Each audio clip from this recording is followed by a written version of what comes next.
Morning everyone. Sorry, there's no pictures on the scope. The webcam didn't really work. But anyway, it's been so overcast.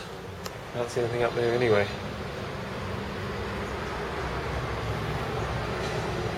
So I saw what I thought might be Sirius last night, a little bit too high in the sky, and that was all I got to see. The video that was posted on the 14th of Something Near the Sun has now been claimed by another YouTube user to have been debunked back in April, yet his debunking video has been lost, he claims, as well. So anyway, to try and clean up this mess, because there's a lot of smoke in the smoke screen and it's kind of close to the wire for these kind of shenanigans, I posted a comment, just a question to the guy, is this true or not? Okay, I don't know. Okay, let's have a look at the computer clocks. The left is a Linux clock, the right is a Windows clock. Both have been synchronized to internet server time. This is the time on my watch. Let's redo the Windows.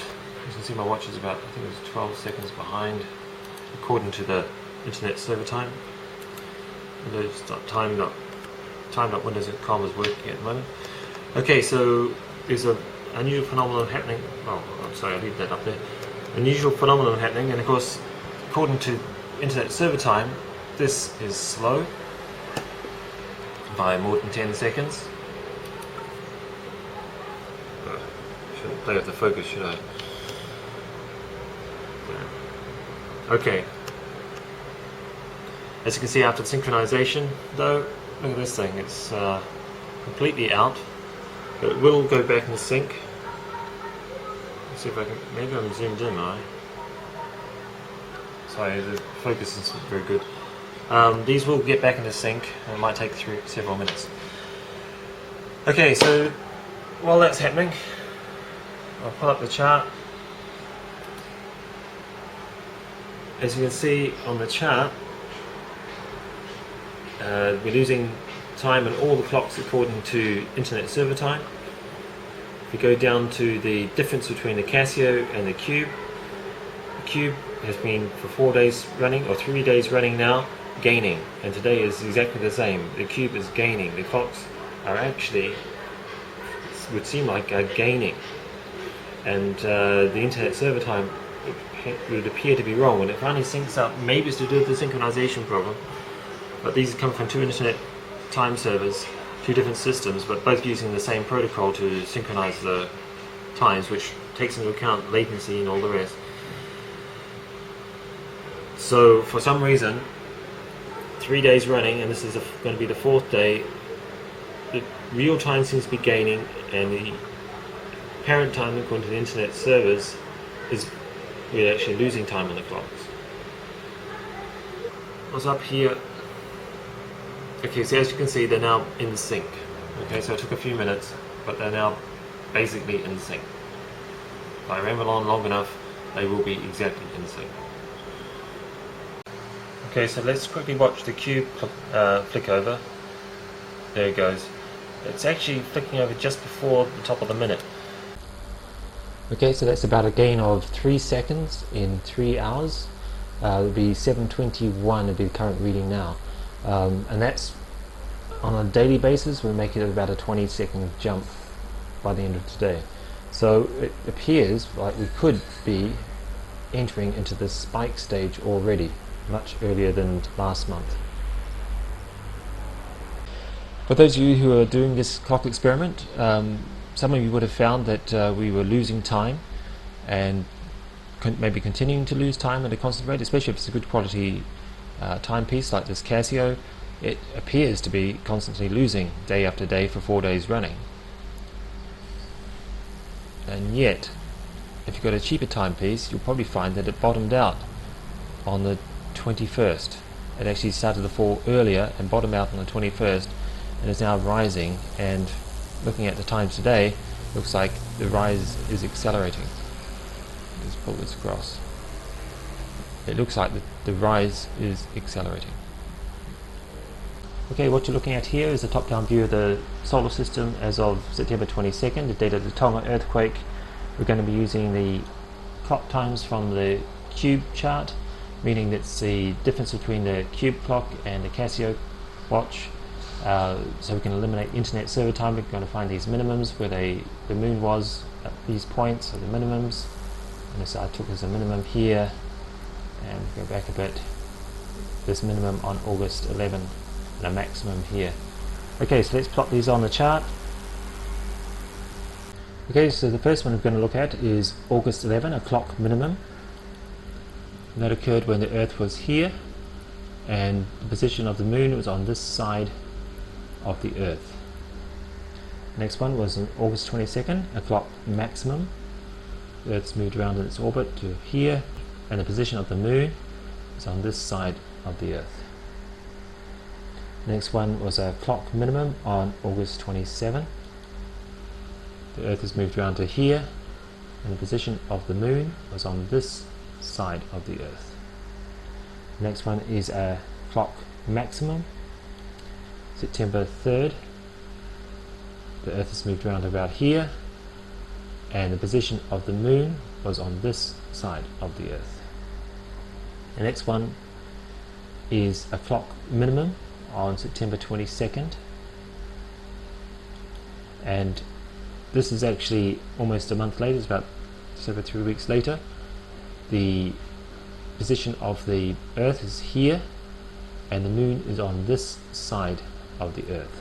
And the reason for that is because I can't actually identify an obvious clock minimum in between those points, so I had to leave that out. And the next one that we have is the clock maximum, which will be coming up very soon. Okay, so let's quickly step through these and see if we can make any sense of it. What we've got here is this first clock minimum on August 11, and then we followed that with a clock maximum. Now that sort of suggests something in a counterclockwise movement, which will be consistent with something maybe coming around the sun like this, or perhaps something coming from the right. Okay, now we've got another clock minimum on August 27. Again, this is consistent from something coming around the sun like this, or perhaps something coming from here. And now we've got an interesting situation. It's going in retrograde, meaning it's going clockwise. It wouldn't be consistent with something coming around the sun like this unless it had moved up relative to the Earth, in which case, if this line is roughly perpendicular to the object that's influencing it, then that may fit with Elenin's trajectory, or something like Elenin. It would also be consistent with something coming from this direction with an apparent retrograde motion as the Earth is moving up. Okay, the next one, a clock minimum. Okay, so again we've got this same retrograde action going on. This is clockwise, or it could be something that's going behind the Earth in an apparent retrograde motion. And that's the last one we have for the clock times. But that's not the only data we can check. We can also check the sea level data. And if you've seen a previous video I've made regarding the sea level data, you will be aware that there's this anomaly within the sea levels, namely that in the northern Pacific, the sea levels are dominated by the Moon-Orion alignment, Earth-Moon-Orion alignment, and in the southern Pacific it's dominated by Jupiter alignment, and in the Indian Ocean, Tasman Sea, and Atlantic Ocean is dominated by the Sun-Moon alignment, which is what we'd normally expect to be the case, but it's not the case in the northern Pacific or the southern Pacific. Okay, what we're looking at here is a buoy in the northern Pacific, and let's zoom in on this data.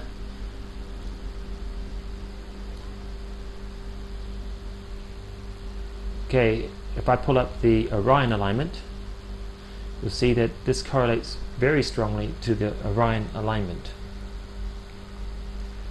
All the peaks and dips occur at 0 degrees and 180 degrees with the Orion alignment.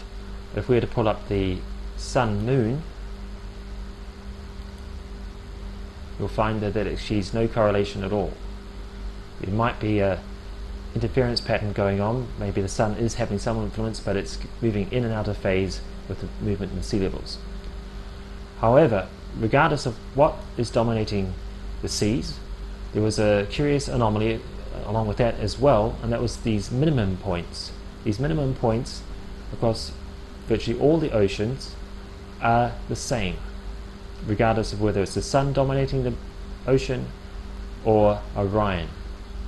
And what I'd noticed was the Moon Elenin alignment from these minimum points, and this is consistent across all the oceans.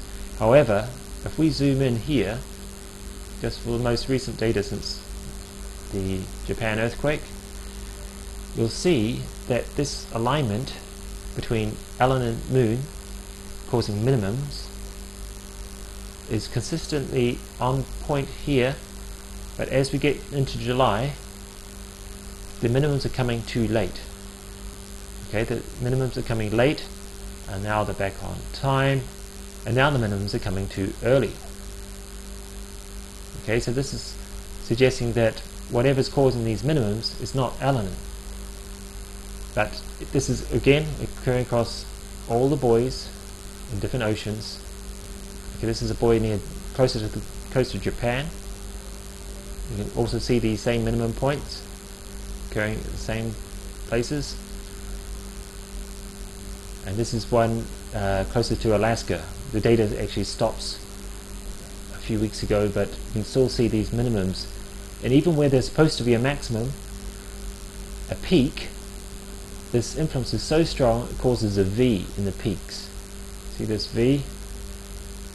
And that happens in other oceans as well. You see where there's supposed to be a peak because it's in alignment with the Sun, for example, there's this V notch in the top.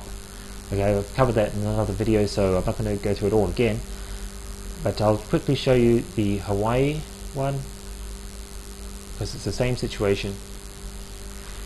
Hawaii is more dominated by the Earth, Moon, Sun alignment for the sea levels, for the fluctuations in the maximum minus minimum sea levels.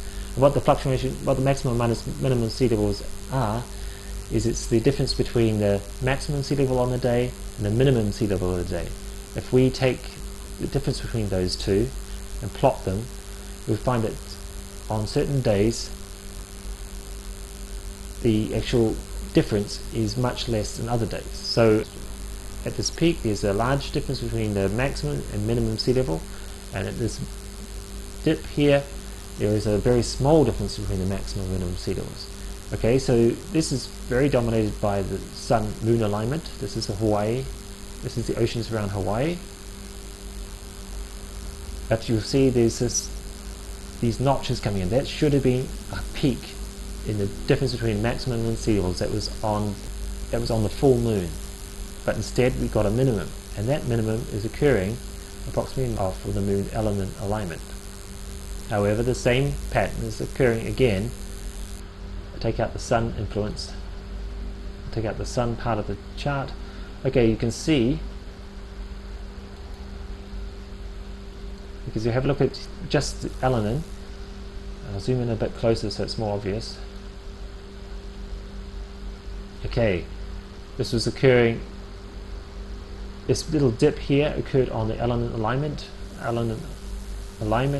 Okay, it's one day out. Elenin alignment. When we align with Elenin we get the minimums, but at this point here the minimums start to happen late. They're all happening late again, and now it's happening early. Since about August 31st it's happening early, and here it is again happening early, and that, as I said, is on a Sun-Moon alignment. The peak, where it should have been the peak, we got this notch in the top. Instead of being a peak up like this, it comes down as a V. So let's plot these minimums on our chart. Let's see if there's any pattern to that we can see. So the first sea level minimum we will look at is August 4th, which brings us this line here, and that's based on the position of the moon relative to the Earth. This is the Earth-Moon diagram. There's the Earth, there's the moon, this is its orbit path around the Sun. As it appears on this chart here, it's its orbit path around the Sun, the position of the Earth. The moon is in this direction over here. Okay, so the next sea level minimum after that was on August 18. Okay, so this is going counterclockwise, which is consistent with the clock slowdowns. And the next sea level minimum is August 31st, Okay, and now it's going clockwise, which again is consistent with the clock slowdowns. We saw the same thing with the clock slowdowns. The next sea level minimum was on September 13, and again it's going clockwise. So this could be consistent with either an object coming around the Sun in a similar path to Elenin, although maybe a wider orbit or slightly off the ecliptic, or perhaps an object coming from this direction and heading towards the Sun and appearing to be retrograde as we're moving up through our orbit. So for a little extra clarity, why don't we run through the sea level difference minimums as well as the clock time slowdown minimums and speed up maximums. Okay, so the first one is the sea level minimum on August 4th. Then we had a clock minimum on August 11. Then we had a sea level minimum on August 18. And we have a clock maximum on August 22nd. And then we've got a clock minimum on August 27. So this is going still anti-clockwise. And now we've got a sea level minimum on August 31st. So now we're going clockwise. And we've got a clock maximum on September 3rd. That's going clockwise now too. And we've got a sea level minimum on September 13. Continuing this clockwise motion. And we've got a clock minimum on September 22nd. Still continuing the clockwise motion. So as you can see, these two sources of observations are consistent and would appear to suggest there is something massive in our solar system that's either coming around the Sun or coming from the direction of Uranus. Okay, so why don't we have a quick look at some of these alignments that I covered in my last video. These are alignments involving the Earth and Jupiter and a third object, or Earth Saturn and a third object, or Earth Sun and a third object. Taking only the major earthquakes, or the earthquakes that didn't fit common alignments, or significant earthquakes that didn't fit common alignments. So the first one we'll look at is 2010, February 27. This is a Saturn to Earth alignment, with perhaps with a third unknown object. That is in Chile. Okay, the next one is October 25, which is in Indonesia. Again, a Saturn-Earth alignment with some unknown object. And then we've got the March 11 earthquake. If we take it to Jupiter, that was in Japan. Of course, we've got the Myanmar earthquake on March 24. Then we've got another significant earthquake on April 7. Then we've got the Comet Islands earthquake, and that alignment going to Jupiter would not actually fit with an object coming around this way. It would be consistent with an object coming on from this kind of trajectory perhaps. The Comet Islands earthquake did occur on a moon alignment with Elenin. As you can see here, the Comet Islands earthquake was on July 6. It also coincided with the very heavy sea swell in the South Pacific, and it was first listed as a 7.9, downgraded to a 7.6, but of course on the seismographs it was looking like more like an 8 something. Okay, at this point in time I really don't know if the object's coming around the Sun or incoming from the direction of Uranus, maybe in a retrograde orbit. It's really hard to pinpoint it. These lines would make much more sense if you had some inside knowledge as to where this object was.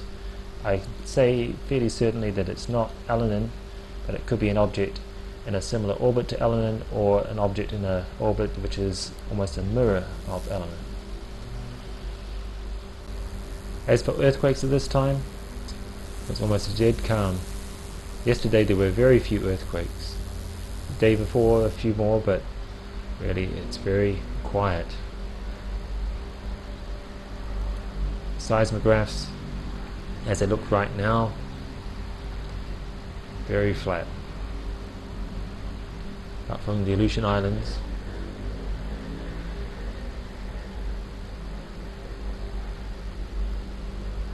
If this object was directly or coming to directly over or under us, I guess it can be consistent with a low in earthquakes.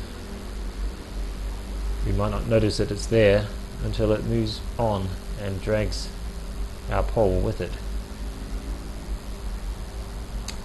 I don't know.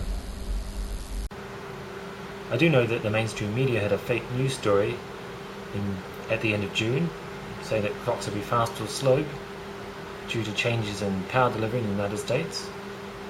And I'm not in the United States, and these clocks are not connected to power supplies, but they are fast and slow.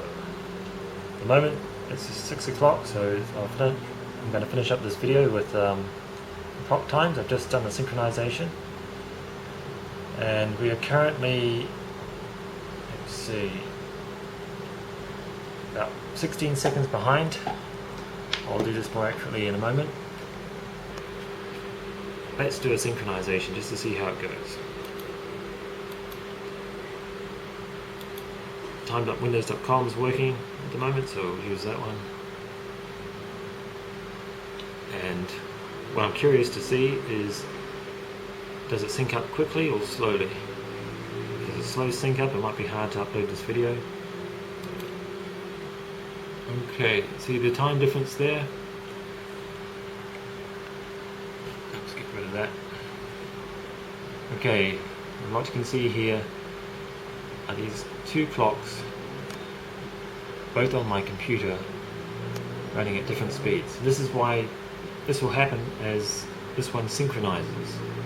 It gets the time code from the server and it calculates the latency, and then gets another time code, calculates the latency until it's within about a second or so of where it should be. You can see it's racing ahead again. Soon it'll be faster than the other one.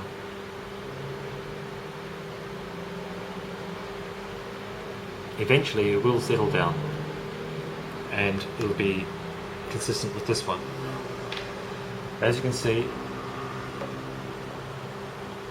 about 16 seconds out, and the cube, which a few hours ago was about 1 second before the minute, it should be a couple of seconds before the top of the minute that it flicks over. We'll see.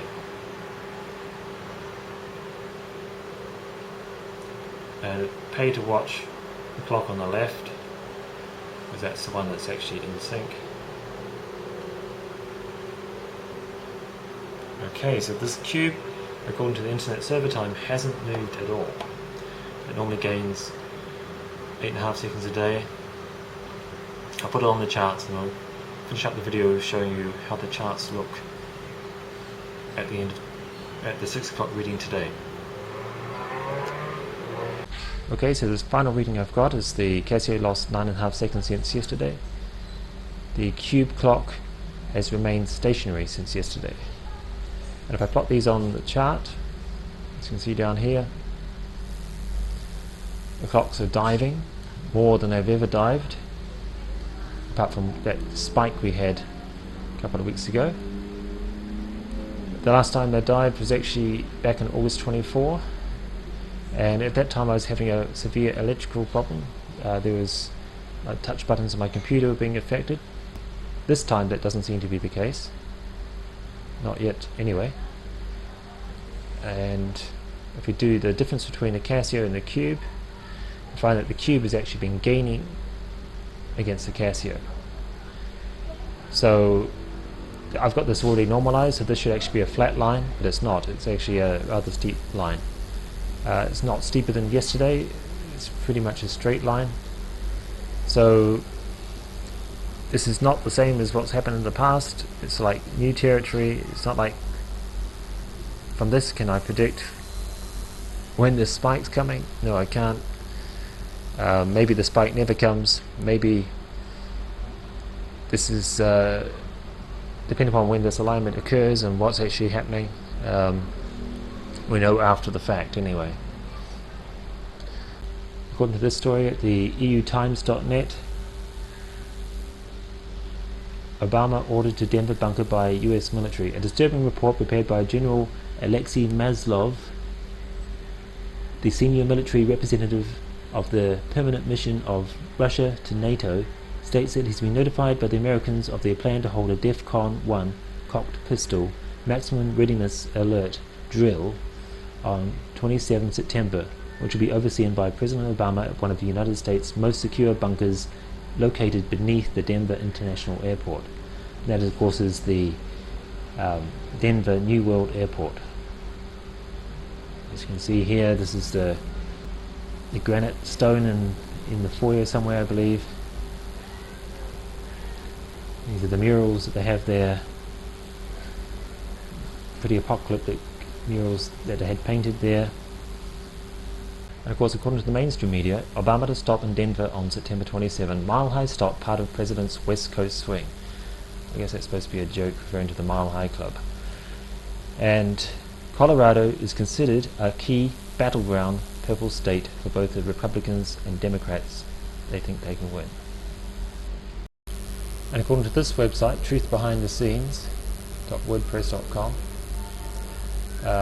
Operation Mountain Guardian emergency exercise to be held at Denver today, September 23rd, so that's already happened. The videos will be online about that.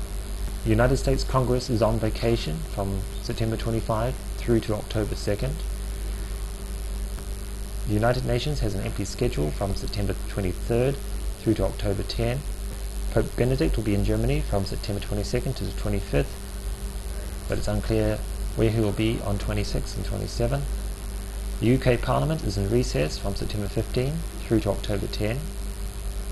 Germany's president's schedule is empty after September 25. The Australian Parliament will not be sitting on those days as well. Interested to know what other parliaments are not sitting, which governments are on recess or on leave or on vacation. There were about 60 odd, maybe 100 odd jets that went north from the airport near where I live. No jets going north today. I never saw any coming back. And of course NASA having their Wings Over Rockets exhibition in Denver. Of course that's a nice Phoenix logo, and of course they've got their chevron for NASA's logo. So astronauts, scientists and technicians will all be there during the time of September 27. So what could it be that's got all the elites running through their holes? Well, if you check out the movie 2012, for example, on the watch, just before the man says, "I'm a dead man" 3 times, the watch face says 9:28, and he's using past tense.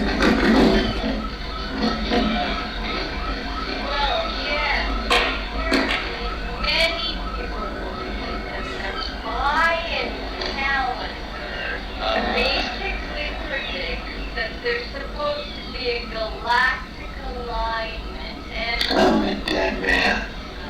I'm a dead man. Okay, and then the second time you see that watch face, this is what you see.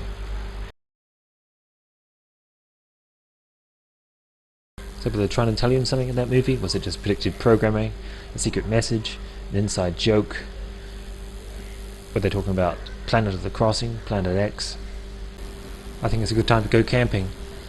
Take the family, take some food, supplies, hunting gear, fishing gear, lots of warm clothes, wrap your electronics up in tin foil and bury them somewhere.